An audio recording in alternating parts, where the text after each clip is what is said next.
Inspector மற்றும் ஒரு வீடியோவில் சந்திக்கிறதுல மிக்க மகிழ்ச்சி.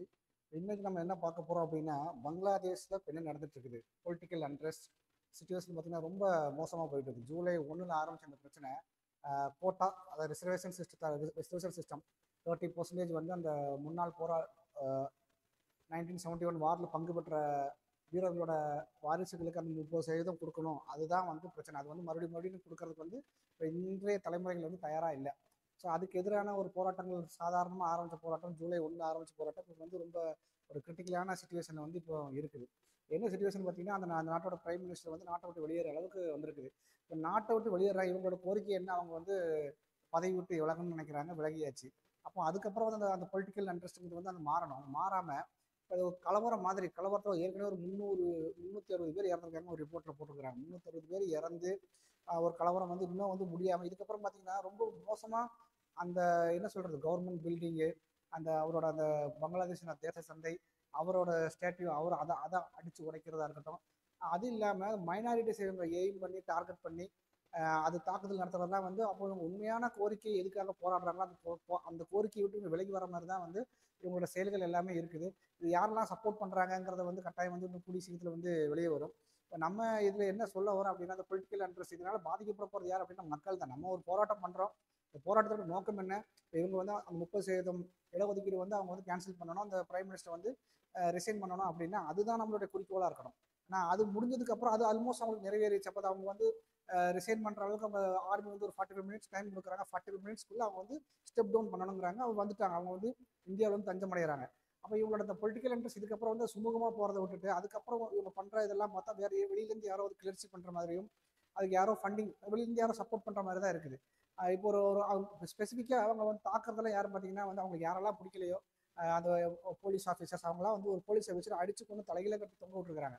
ஏதோ முசோலினிக்கு நடந்த அதை மாதிரி என்ன சொல்கிறது, ஒரு கலவரம் அந்த அளவு போய்கிட்டு இருக்குது.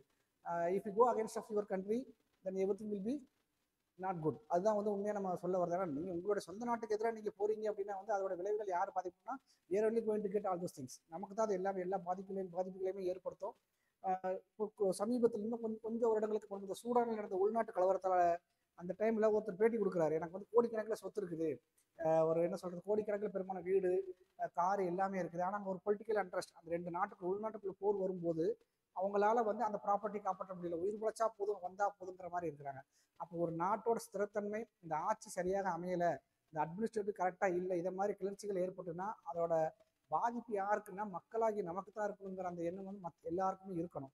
ஸோ என்ன நம்ம போராடலாம், ஒவ்வொருத்தருக்கும் ஒரு எண்ணம் இருக்கும். நீங்கள் உங்களோட கருத்துக்களையோ உங்களுடைய லட்சியத்தை எதிர்நோக்கி நீங்கள் போராடலாம். ஆனால் don't go against of your country, அது வந்து நம்மளுடைய கருத்து. அப்படி போனால் அந்த பாதிப்புகள் நம்மளை தான் பாதிக்கும், நம்ம தான் அதோட விளைவுகளை நம்ம சந்திக்க நேரிடும். ஸோ அது நம்ம பண்ணக்கூடாது. நீங்கள் வந்து ரைட் விங்காக இருக்கலாம், லெஃப்ட் விங்காக இருக்கலாம், எக்ஸ்ட்ரீமிஸ்ட் எது வேணா இருக்கலாம். ஆனால் don't go against of your country. நீங்கள் அப்படி அகேன்ஸ்ட் ஆஃப் உங்கள் கண்ட்ரிக்கு நீங்கள் போகும்போது அந்த ஒட்டுமொத்த விளைவுகள் உங்களையாக இருக்கட்டும், உங்களோட சந்ததிகளாக இருக்கட்டும், ஒரு மிக மோசமான சூழ்நிலை தான் கொண்டு போய் விடும். ஸோ இது நடக்கக்கூடாது. இப்போ நம்ம இந்தியாவை சுற்றி பார்த்தீங்கன்னா ஸ்ரீலங்காவில் இது ஒரு நிலைமை வந்துருச்சு இதே மாதிரி. அடுத்து பார்த்தீங்கன்னா ஆப்கானிஸ்தான், அது வந்து தாலிபானோட கண்ட்ரோலில் இருக்குது. இப்போ வந்து பங்களாதேஷ். ஸோ இதெல்லாம் வந்து யாரோ குறிப்பிட்ட ஒரு வெஸ்டர்ன் கண்ட்ரிஸோ யாரோ ஒருத்தர் குறிப்பிட்ட ஒரு கண்ட்ரிஸ் அவங்க வந்து சப்போர்ட் பண்ணி ஒரு அண்ட்ரெஸ்ட் எப்பவுமே வச்சிருக்கணும் அப்படிங்கிறத இவங்களோட எய்ம். இப்போ நமக்கு இந்தியாவில் அதை மாதிரி ஒரு சூழ்நிலை கொண்டு வரக்கு பல பேர் இங்கே ட்ரை பண்ணிட்டு இருக்கிறாங்க, ஆனால் அது இங்கே நடக்காது. ஸோ இருந்தாலும் நம்ம என்ன சொல்ல வரோம் அப்படின்னா, நாட்டுக்கு எதிராக நீங்கள் யாரை கிளர்ச்சியை தூண்டினாலும் அது செய்யக்கூடாது. உங்கள் குறிக்கோளை நோக்கி நீங்கள் போராடலாம். ஆனால் ஒரு நாட்டுக்கு எதிராக நீங்கள் வசிக்கின்ற நாட்டுக்கு எதிராக, நீங்கள் வாழ்கின்ற நாட்டுக்கு எதிராக எந்த ஒரு காரணத்துக்கும் நீங்கள் அது போகக்கூடாது அப்படிங்கிறது நம்மளுடைய எண்ணம். அந்த ப்ரொடெஸ்ட் கூடிய சீக்கிரத்தில் ஒரு நல்ல ஒரு முடிவுக்கு வந்து அங்கே அந்த அன்ட்ரஸ்ட்ன்ற சூழ்நிலை வந்து மாறணும், பழைய நிலைமைக்கு திரும்பணும், எவ்வளோ ஒரு நல்ல சுமூகமான உறவு எல்லா இடங்களிலும் ஏற்படணும் அப்படிங்கிறத நம்ம கேட்டுக்கொள்கிறோம். மிக்க நன்றி. உங்களோட கருத்துக்களை நீங்கள் தெரிவிக்கிறோம்.